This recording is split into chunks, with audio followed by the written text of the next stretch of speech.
The 10-minute drill. This is a big one. Covered by Universal Roof and Contracting. The difference is Universal. On 1010XL. Let's go, let's go, let's go. Hit it. Oh, yeah. All right. We got a 10-minute drill, sports concepts and rationalizations coming your way. We do it each and every morning.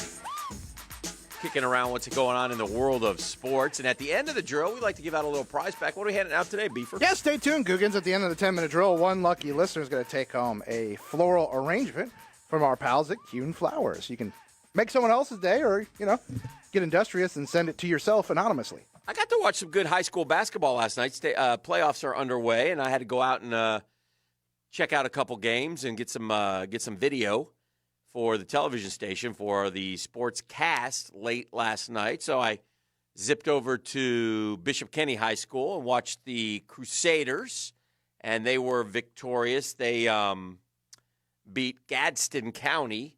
They were in control the whole way. They got a good team over there, so congrats to them. They'll go Friday.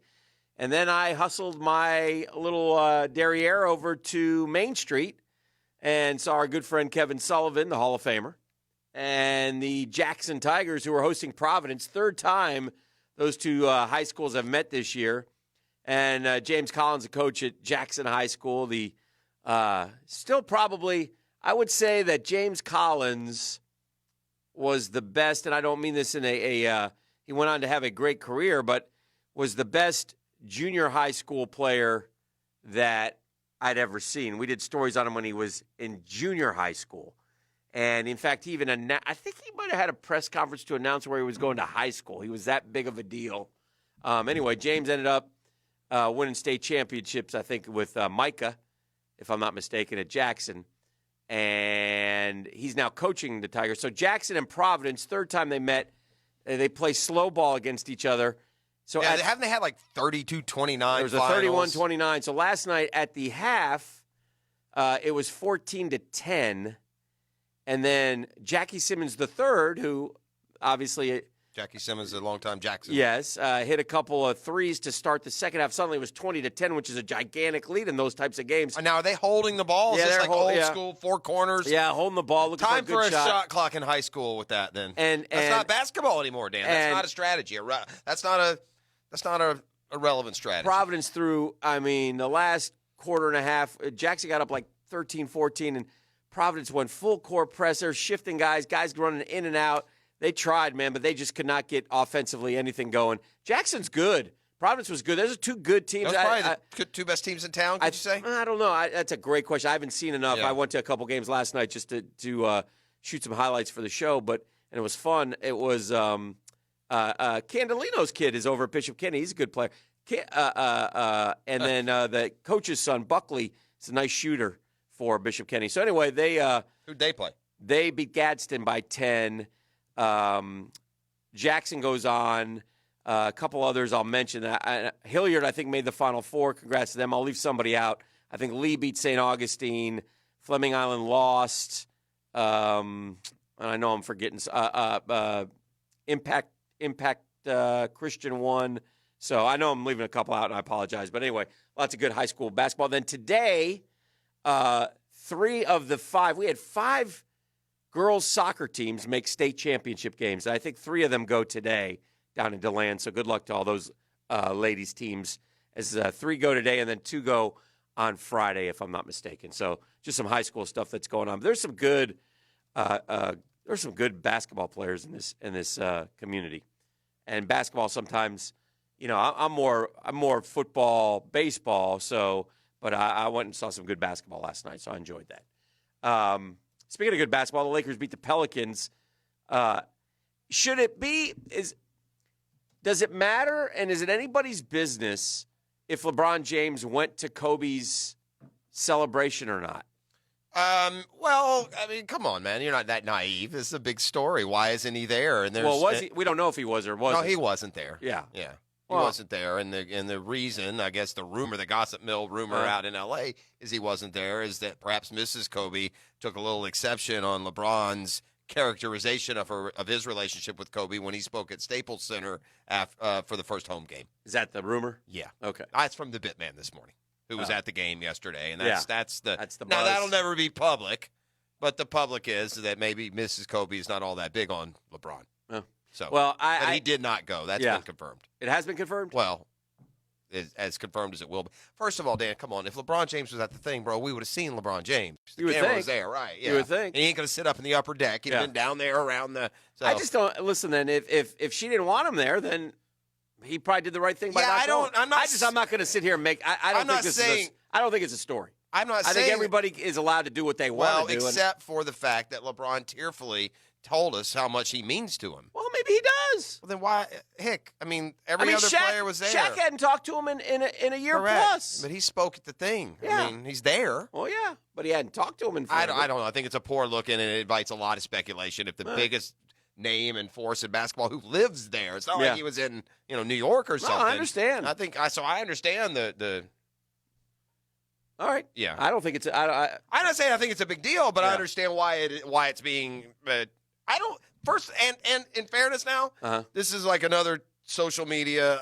It's not a big deal out here in the non-social media world. I haven't seen it reported one time. Yeah. So this is that's a social media storyline. I think more than a quote big story. Okay. Right? Because the big story usually is every platform, right? I was very incredibly my disappointment, and I've warned the audience, Dan. I do it in the 6 o'clock hour. Thanks again for skipping that again today. Yeah, I'm not familiar. Yeah, I like the opportunity, the platform. And I think it's great exposure for you. I'm going to admit something. I'm going to admit that it's very hard for me to not almost just coil up in frustration and anger when I hear the voices of Dave Caldwell and Doug Marrone. So I'm going to try my best not to just 100%, immediately find the reason I disagree with whatever they say. None of you out there know what I'm talking about, right? This yesterday, these press opportunities yesterday, and what was said unchecked and untruthful, and just the malaise that is just stretched into just about any and every part of this franchise for me right now. I need football. I need new players. I need them fast. Yeah. Yeah. What he said yesterday, who he called out as leaders. I got a real problem with a self-serving GM who has been terrible at his job for 7 years by record. Verifiably awful. Telling me about all the great efforts that they got last year. What, did you watch the season? You arguably made a case as the worst team in franchise history with some of what you. Well, there's no question that we off. had the worst 5-game stretch in franchise history. I mean, the worst. And again, that's saying a lot when you're the Jacksonville Jaguars gang. 25 years of football, not a lot of successes. Okay, so we had one of the worst. It wasn't just the worst 5-game stretch of Jaguars history. It was one of the worst 5-game stretches in NFL history. The worst since like the 70s Bucks or something like that. The 80s Bucks. I mean, Yeah. Correct. I mean, that's how bad it was. We had a stretch where we scored 22 points in 7 first halves. 22 points. Dude, I need a GM who says, obviously, we completely misevaluated where we were. Unfortunately, we got some digging to do. We got to but to sit and tell me you're happy with Quincy Williams. Well, does your coach agree with that? Because it seems to me he benched him for about a month and a half. Yeah. Stop justifying these terrible draft picks that you make, Dave Caldwell, and you pick some doozies, boy. Texans 26-3. Colts 33-13.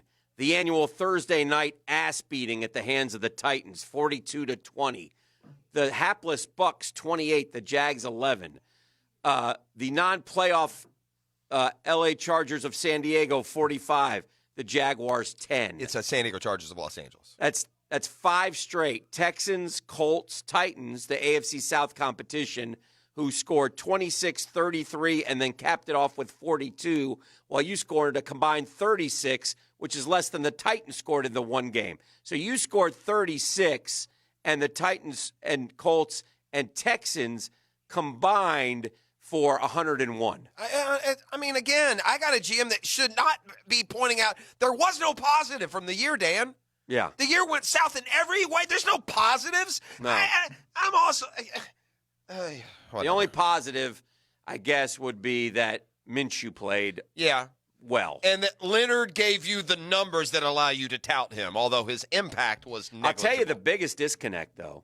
Well, let's do this. Let's come back what do we have? Do we have anything in the 8 o'clock? Well, we'll have brunch with a tour at the bottom, but Yeah, no. We here's can what I see wanna what's talk trending about. at 9 Here even. is- We got to Hayes me- Carline later from Indy, All right. too. To me, there was one gigantic that more than anything that was discussed yesterday caused me to sit here and worry a little bit Okay, well, we'll get into that on the other side. about the Jags. CPR Contracting Wednesday. Yeah. CPR Contracting gives your concrete new life, okay? And this isn't residential. I'm talking about big industrial-sized projects. So all you architects and construction engineers and managers out there, property managers even, remember that name and call on them and make them part of your team at cprcontracting.com. In honor of Tim Tebow's home run, his first of the spring, we'll go with his number 85. Caller number 85 right now wins what, Beef? A floral arrangement delivered by our friends at Kuhn Or Flowers. maybe caller number 5. I don't know. You decide, Beef. 641-1010.